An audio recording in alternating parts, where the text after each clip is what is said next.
Instinct is an innovative light and sound art installation with using reinforcement learning algorithms. With the work we want to consider an ancient mechanism of our life in a new context, the context of artificial life.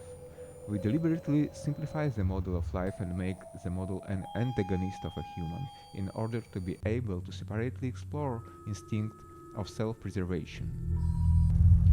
The installation learns to defend itself, keeping people away from it, but attracting them if they are at a safe distance.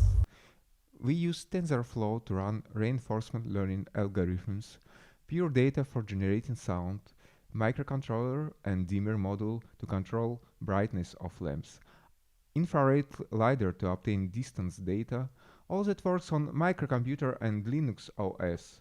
For initialization, we trained neural networks on data based on our assumptions, but further on, as the exhibition, neural networks continue to be trained on real data of participants' behavior.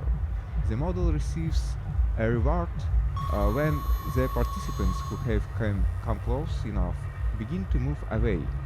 The neural networks, depending on distance to closest participant, try to predict the necessary dynamics and intensity of the lamp's glow, as well as the volume and nature of generated sound.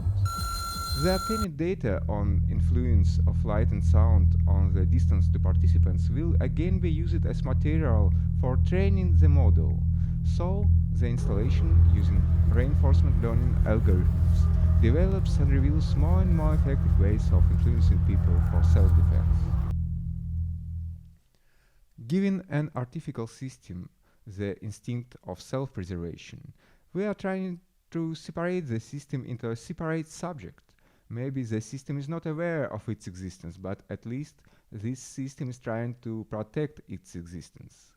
We would like to explore one of the most important aspects of life. This concept is difficult to define separately, so we consider life and its manifestations in its interaction with the environment. The work is not about a danger of AI, but about the relationship of a human to non-human forms of existence and vice versa. We try to understand how modern society relates to something that only has the characteristics of a human, to something that is fundamentally different from us in a nature, but at the same time has something that until recently was identified only with biological forms.